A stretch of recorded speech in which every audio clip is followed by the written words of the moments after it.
I was up on US 12 up on White Pass paving.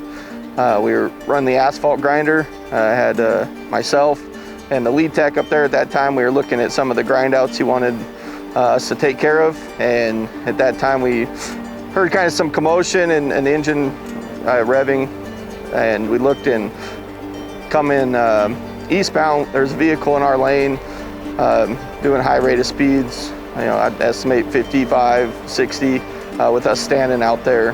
Luckily, he switched over at that time into the other lane, blew by us. The pilot car was trying to get him stopped and get some information. He continued on, and at that time, some contractors were doing another work just up east from us. He blew through their station, and he later ended up in the wrecking in the river down US Highway 12.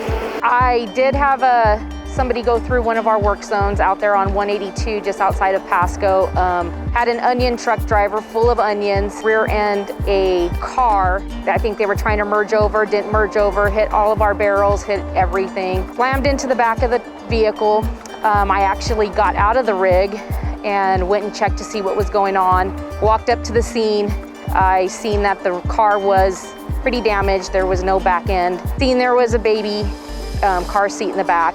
Heart dropped a little bit because I was concerned. Luckily, the driver had just mentioned that they had just dropped off their child. Just kind of made me realize that that could have been family of my own.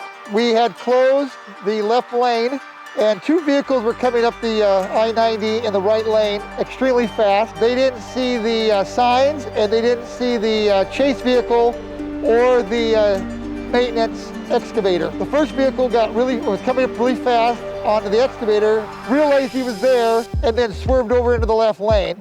But by that time, he had entered our work zone and went right into the barrels. So then he slammed his brakes and then cut back over into the right lane where the vehicle behind him slammed into him. Luckily, there was all of the damage to the car in the front was to the right side.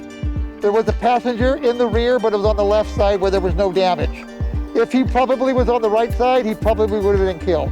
Slow down, give us the time to do our job. We want everybody to be aware. That's why we put the signs, that's why we put the barrels out. Going from 70 to 50 miles an hour or 40 miles an hour for 1 mile, you lose 15 to 20 seconds. It's not worth someone's life. It's not worth anybody's life, ours or the public's. We just all want to get home safe. Go for safety!